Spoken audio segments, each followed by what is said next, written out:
Welcome to the Unraveling the Scriptures channel. People of African descent, belonging to one of the largest ethnic groups in the world, have a fascinating history that is even documented in the Holy Scriptures. Notably, the Bible addresses the origins of the African people, highlighting their melanin-rich monarchs. In this video, we will explore intriguing facts about the biblical ancestors of Black and African peoples. If you enjoy it, don't forget to like, comment, and subscribe to the channel. According to the Holy Scriptures, the genealogy of present-day peoples traces back to the three sons of Noah, Shem, Ham, and Japheth. This includes dark-skinned peoples like the Blacks, whose Hamitic lineage originated from Ham, one of Noah's sons. Ham is the brother of Shem and Japheth, representing, respectively, the Semitic peoples, Arabs, Jews, Syrians, etc., and the Japhetic peoples, Europeans and Asians. Initially, the term Hamites, or Hamitic, referred to the descendants of Ham or Cam, one of Noah's sons, as recorded in the Bible. According to the Genesis account, after the flood, Noah and his three sons were tasked with continuing the lineage of Adam and the descent from their father. With only 8 people, Noah, his wife, his 3 sons, and their 3 daughters-in-law, humanity needed to start anew. Ham, one of Noah's sons, is identified as the ancestor of African and Black peoples. In the Bible, his name is consistently associated with Africa, even being pointed out as the ancestor of the ancient Egyptians in the Book of Psalms. It is noteworthy that in antiquity, rabbinic traditions, tales of the Jewish people, and other ancient traditions have always recognized Ham as the ancestor of African peoples. Furthermore, interpretations of Ham's descendants are directed towards African countries and regions on that continent, reflecting the meaning of Ham's name, which in Hebrew, Aramaic, and other ancient languages means burnt or dark, referring to the skin tone of his descendants.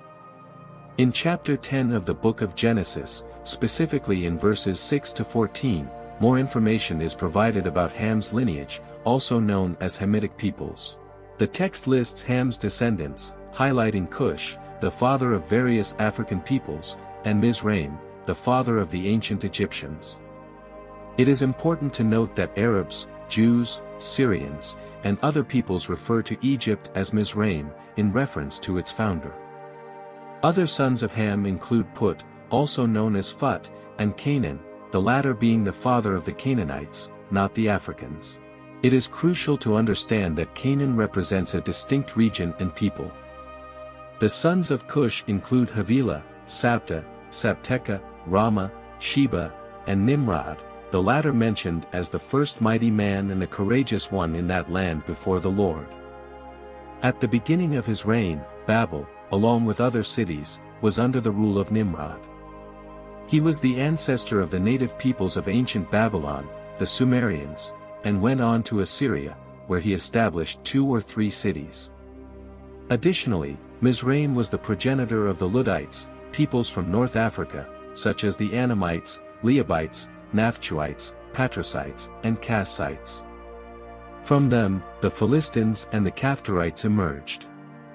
The firstborn son of Ham, Mizrahi, gave rise to various nations and peoples, including the Ethiopian people.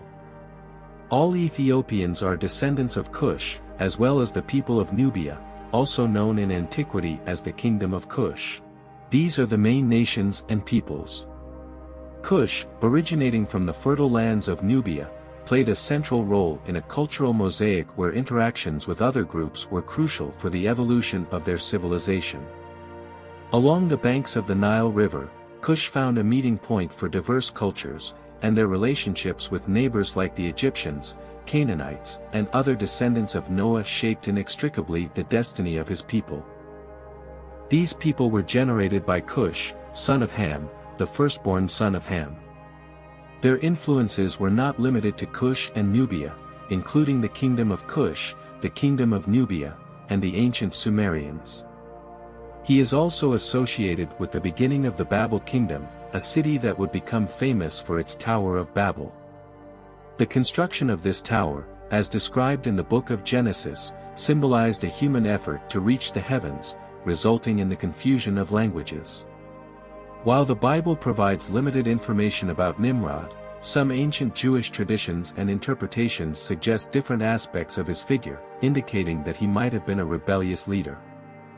Furthermore, it is believed that the peoples of southern India, including the natives of the region, have their roots in Kush, as do many other Africans, such as Malians, Eritreans, Kenyans, Congolese, and Bantus from Gabon.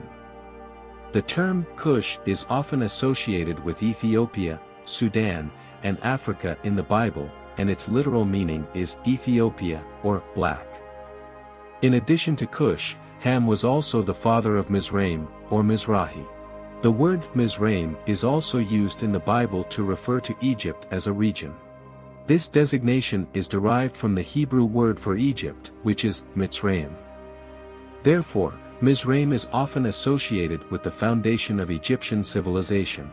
It is important to note that in biblical genealogy, the sons of Ham are considered the ancestors of various ethnic groups and nations. Thus, Misraim is considered the ancestor of the Egyptians. Misraim is considered the ancestor of the ancient Egyptians and many North African peoples, including the Berbers and the Tuaregs with dark skin. It is fascinating to note that all Semitic peoples, such as Arameans, Arabs, and Israelites, refer to Egypt as Misraim. This designation is used in various ancient languages, such as Aramaic, Arabic, and Hebrew. In the Book of Psalms, chapter 78, verse 51, it is mentioned that he struck down all the firstborn in Egypt, the firstfruits of manhood in the tents of Ham. In addition to Misraim, Ham also had a son named Put or Phut.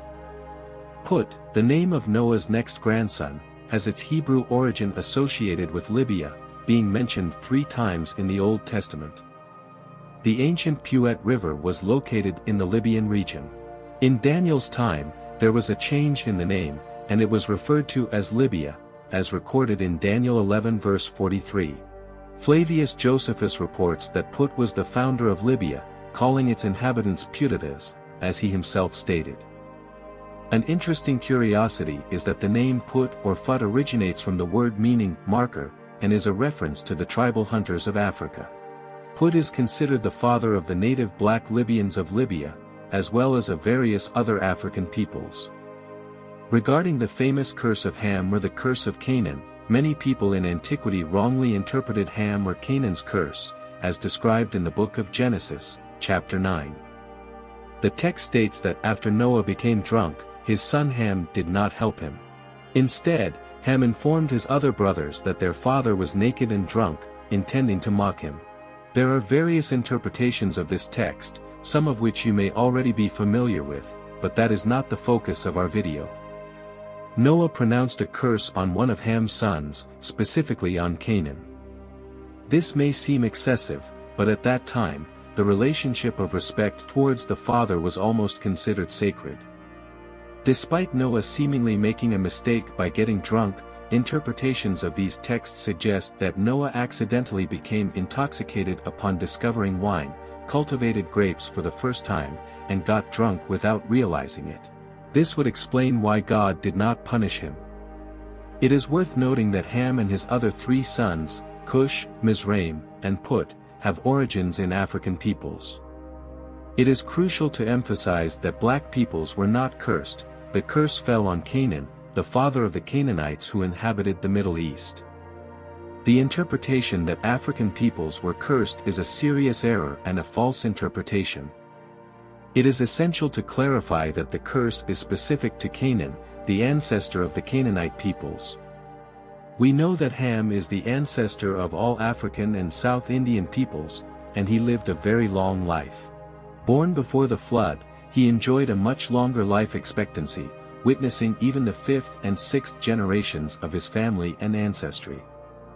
Interestingly, just like Shem lived to approximately 600 years, Ham also lived around that age, or even longer. Although there is no precise confirmation of how many years he lived, as biblical texts do not mention it, it is presumable that he reached the age of 600, like his brother. There is uncertainty about the exact location of Ham's tomb, but some theories and studies suggest it may be in the region of Ethiopia or even Nubia. Others claim he is buried in Mesopotamia, in the land of the Sumerians. However, many agree that Ham's tomb is in Africa, specifically in Sudan or Ethiopia.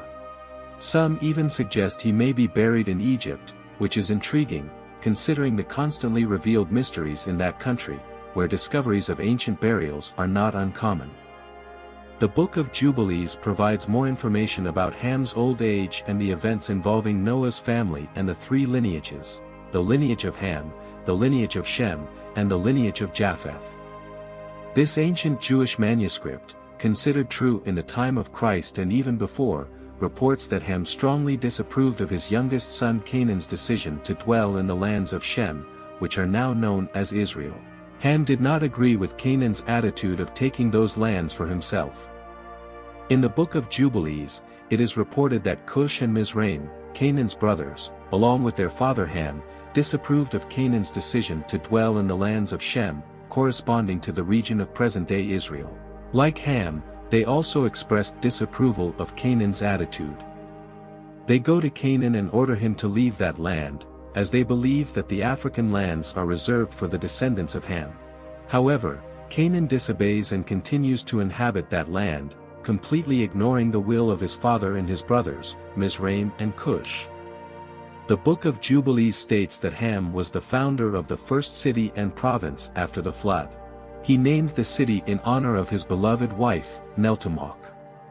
Please, leave your like, as it is very important, share the video so that others can watch, and subscribe to the channel.